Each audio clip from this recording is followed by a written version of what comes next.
If ever there was a celebrity that exemplified the saying, "Don't meet your heroes," then it's got to be James Corden, a man who rode his funny, humble, down-to-earth, everyman persona all the way to Hollywood stardom. He was once hosting everything from talk shows to award ceremonies, starring in TV and big-budget movies, and rapidly being positioned as the new face of American TV. The world just couldn't seem to get enough of James Corden. But fame exacts a heavy price on any man, and beneath all the jokes and the jolly banter and the forced relatability, there lurked a sordid tale of bullying, abuse, out-of-control egos and embarrassing revelations that ultimately unravelled his entire career. So join me as I recount the crash and burn of James Corden. James Kimberly Corden was born in London in 1978, the son of a book salesman and a social worker. And by all accounts, his childhood was a pretty normal one. He didn't grow up in grinding poverty or obnoxious privilege, but instead had a standard working class British upbringing that he'd later used to push himself as down to earth and relatable. Anyway, he soon developed an interest in acting and presenting and started getting small parts in British TV shows like Hollyoaks and Boys Unlimited.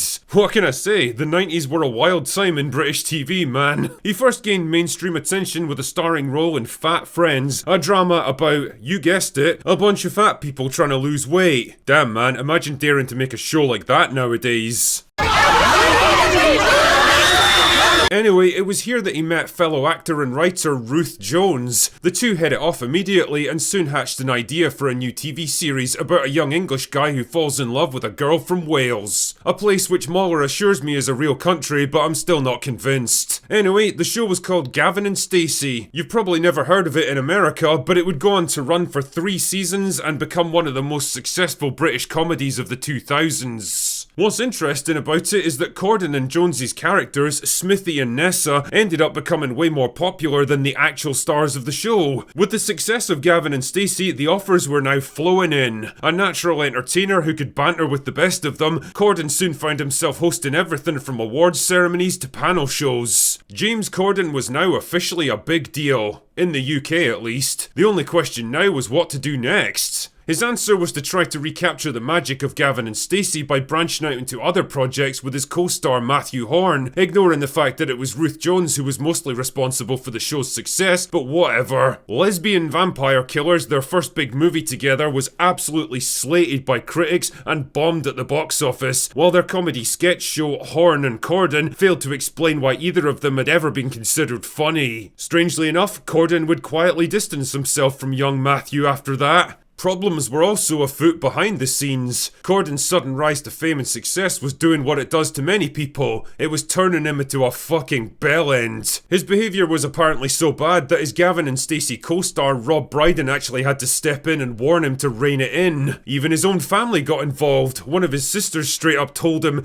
"James, stop being such a dickhead." It's a shame he never took that advice to heart. But it was the 2010 Glamour Women of the Year Awards that Corden got his first taste of public embarrassment when Patrick Stewart decided to lay into him live on air. When the presenters are up here and when the recipients are receiving their awards, don't stand at the back of the stage with your hands in your pockets, looking around as though you wished you were anywhere but here. Was it unprofessional and kind of petty of him to call him out live on stage instead of having a word in private? Yeah. Was it also funny as fuck to watch him getting told off like some arsehole schoolboy? Also yes.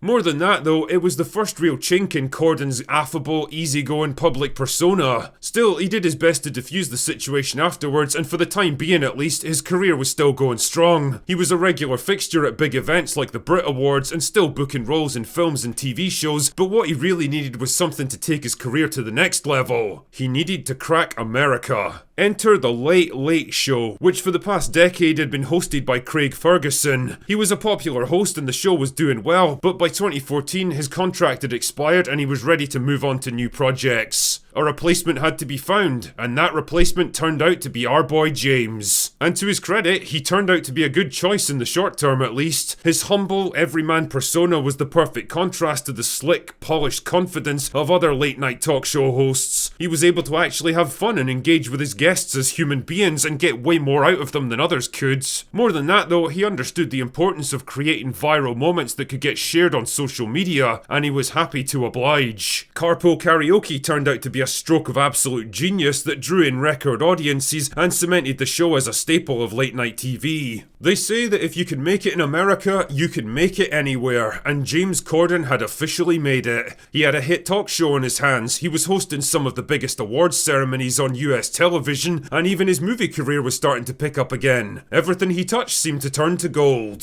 But the old problems of ego and shitty behaviour behind the scenes were starting to resurface, and the first hint of this was during a game of Spill Your Guts or Fill Your Guts, basically Truth or Dare but with animal body parts, where his co-host Jimmy Kimmel asked him a seemingly innocent question that he should have been easily able to answer.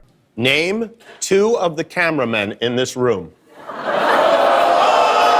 You know, it still blows my mind that his producers actually okayed this one. Like, they must have known what would happen, they knew how it would make him look, and they still allowed it to go ahead, which probably should tell you a lot about how he treated his own staff. Now that the cracks were appearing in his public persona, all kinds of damaging revelations were starting to leak through, like during his disastrous Reddit AMA in 2018, where one of the top comments criticised him for acting like a twat in a London restaurant a few years earlier. Another commenter threw shade at his behaviour during the filming of A League of Their Own, a British sports show, and accused him of throwing tantrums, refusing to interact with fans, and basically acting like an arrogant prick who absolutely didn't want to be there. Every new accusation seemed to fit the same pattern of obnoxious, entitled bullying once the cameras stopped rolling, and things weren't much better on the movie front either. Cats ended up being pure nightmare fuel, one of the biggest critical disasters of the decade, and Corden himself caught most of the backlash for his, unique performance. A drink at the drum.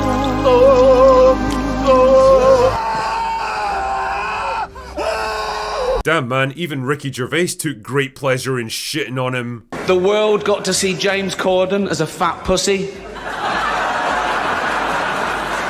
He was also in the movie Cats, but no one saw that. Such was the hatred against his performance, there was even a petition to keep him from having any involvement in the Wicked movie that was in production at the time, which reached more than 100,000 signatures. Restaurants seem to be a particular trigger for James, which is ironic considering he clearly enjoys his food, but in 2022 he managed to get himself banned from the swanky New York restaurant Balthazar for allegedly screaming at staff and being rude and aggressive towards other customers. He'd eventually go on to apologise and get himself unbanned, but the damage to his public reputation was more permanent. It was becoming increasingly popular to hate on James Corden, and the hate was even spilling over into the Late Late Show, with the revelation that Carpool Karaoke was mostly faked, using trailers to drive the cars around. It sounds like a minor detail, but it blew the fantasy for a lot of people, and ratings soon went into a terminal decline. By the start of 2023, weekly viewership was half what it had been just 6 months earlier, and by April, Corden announced that not only was he leaving the show, but the show itself was being taken off the air permanently. Not long afterwards, he also announced that he was moving back to the UK to focus on his family.